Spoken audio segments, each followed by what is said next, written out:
1970 का दशक अमेरिका की सड़कों पर एक ऐसा शख्स घूम रहा था जिसकी मुस्कान में मासूमियत थी, आवाज में विश्वास था और आंखों में एक ऐसी सनक जो किसी को भी भयभीत कर सकती थी। ये कहानी है थियोडोर रॉबर्ट बंडी की, जिसे दुनिया टेड बंडी के नाम से जानती है। एक ऐसा सीरियल किलर जिसने अपनी चालाकी और आकर्षण से न सिर्फ दर्जनों मासूम जिंदगियों को छीना बल्कि पूरे अमेरिका को दहशत में डाल दिया। आज हम आपको ले चलते हैं उस शैतान की दुनिया में जहां हर कदम पर मौत का साया मंडराता था। 24 नवंबर 1946 को वर्मोंट के बर्लिंगटन में जन्मा टेड बंडी एक सामान्य बच्चा नहीं था। उसकी जिंदगी की शुरुआत ही रहस्यों से भरी थी। टेड की मां लुइस कोविल ने उसे अविवाहित मां के घर में जन्म दिया, जो उस समय सामाजिक रूप से शर्मिंदगी का कारण था। टेड को यह बताया गया कि उसकी मां उसकी बहन है और उसके नाना नानी ही उसके माता पिता हैं। ये झूठ उसकी जिंदगी का पहला बड़ा आघात था। यही मानसिक भ्रम उसके मन में जहर की तरह भरता चला गया। बाहर से वो हर मायने में परफेक्ट दिखता था, हैंडसम, चार्मिंग, बुद्धिमान और पढ़ाई में तेज, लेकिन अंदर ही अंदर वो एक मानसिक शैतान में बदल रहा था। बचपन में टेड शांत और होशियार था, लेकिन उसकी आंखों में कुछ अजीब था। 3 साल की उम्र में उसने अपनी चाची के बिस्तर के चारों ओर चाकू रख दिए थे जबकि वो सो रही थी। ये उसकी सनक का पहला संकेत था। स्कूल में वो पढ़ाई में अच्छा था, लेकिन सामाजिक रूप से अलग थलग रहता था। उसका गुस्सा और अकेलापन बढ़ता गया, खासकर तब जब उसकी पहली गर्लफ्रेंड डायन ने उसे छोड़ दिया। क्रिमिनोलॉजिस्ट का मानना है कि डायन की याद में ही टेड ने अपने ज्यादातर शिकार चुने, लंबे भूरे बालों वाली मासूम और खूबसूरत लड़कियां। टेड की पहली शिकार बनी 1969 में एक कॉलेज की लड़की। उसका सिर्फ इतना कसूर था कि वो टेड की एक्स गर्लफ्रेंड जैसी दिखती थी। वो अपने झूठे प्यार में लड़कियों को फंसाता, फिर उन्हें किडनैप करता, रेप करता और बेरहमी से मार देता। 1974 में टेड की अंधेरी दुनिया ने असल में रंग दिखाना शुरू किया। वॉशिंगटन में युवा कॉलेज छात्राओं के गायब होने की खबरें आने लगीं। टेड का तरीका बेहद चालाक था। वो अपनी खूबसूरती और आकर्षक व्यक्तित्व का इस्तेमाल करता। कभी वो अपने हाथ में प्लास्टर बांधकर लंगड़ाता हुआ मदद मांगता, तो कभी पुलिस या फायर फाइटर बनकर भरोसा जीतता। उसकी गाड़ी एक भूरी वोक्सवैगन बीटल उसका हथियार थी। वो लड़कियों को हाथ या पैर में चोट लगी होने का नाटक करता और मदद मांगता। जैसे ही लड़की मदद करती, वो उसे अपनी कार में खींच कर ले जाता और फिर शुरू होती उसकी हैवानियत। वो अपने शिकार को गाड़ी तक ले जाता, बेहोश करता और फिर दूर जंगल में ले जाकर उनकी जिंदगी छीन लेता। टेड खुद को स्मार्ट और दूसरों से श्रेष्ठ समझता था। उसे लगता था कि वो किसी भी लड़की को अपने जाल में फंसा सकता है।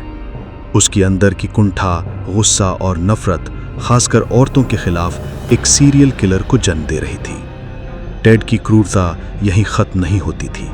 वो अपने शिकार के शवों के साथ बार बार लौटता, उनके साथ मेकअप करता और कई बार उनके कटे हुए सिर को अपने घर में ट्रॉफी की तरह सजाता। ये उसकी बीमार मानसिकता का सबूत था। 1974 से 1978 तक उसने वॉशिंगटन, यूटा, कोलोराडो और फ्लोरिडा समेत 7 राज्यों में कम से कम 30 हत्याएं की।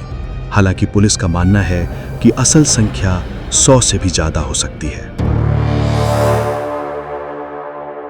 उसके अपराधों की खौफनाकी का एक उदाहरण है 1978 की वो रात जब उसने फ्लोरिडा स्टेट यूनिवर्सिटी के ची ओमेगा सोरोरिटी हाउस में घुसकर 2 छात्राओं को बेरहमी से हत्या कर दी और तीसरी को गंभीर रूप से घायल कर दिया। ये उसकी सबसे भयानक वारदातों में से एक थी।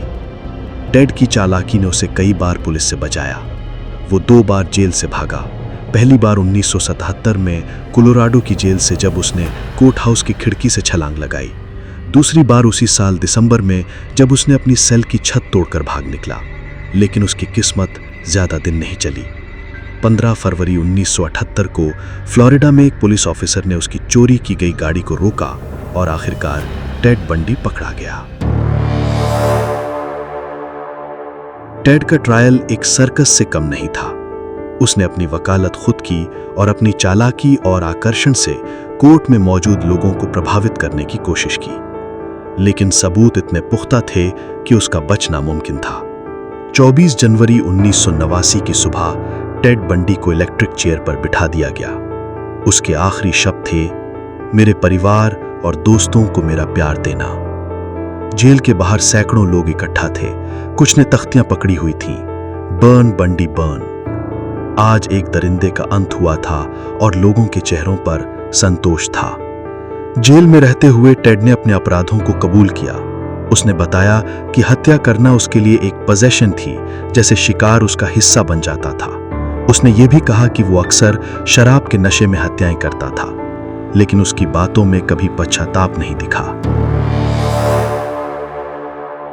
टेड बंडी के खौफ और चेहरे के पीछे छिपे हैवान को दुनिया तक पहुंचाने के लिए कई फिल्में और सीरीज बनाई गईं। Extremely wicked, shockingly evil and while, जिसमें जैक एफ्रॉन ने टेड का रोल निभाया।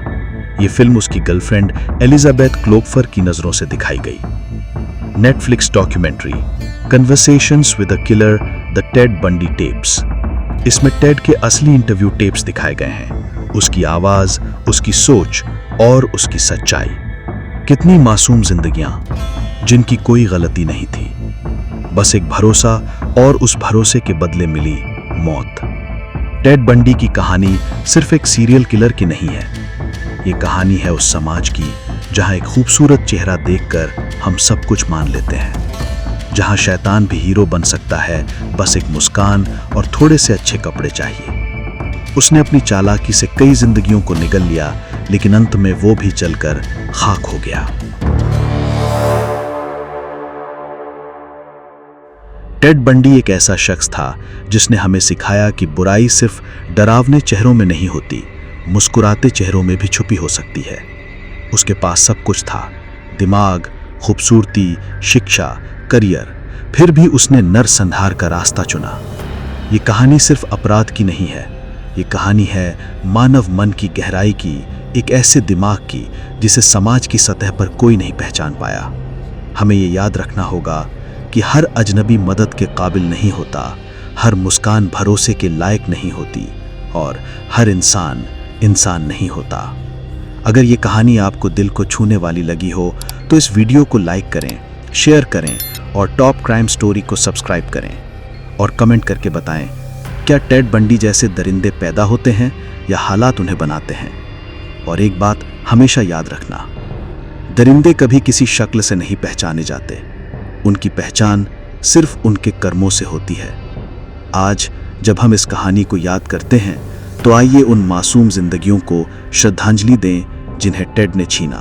उनकी याद में हमें ये वादा करना होगा कि हम अपने आसपास के लोगों को सुरक्षित रखेंगे और इस दुनिया को ऐसी बुराई से मुक्त करने की कोशिश करेंगे, क्योंकि हर जिंदगी कीमती है और कोई भी टेड बंडी उसका हक नहीं छीन सकता।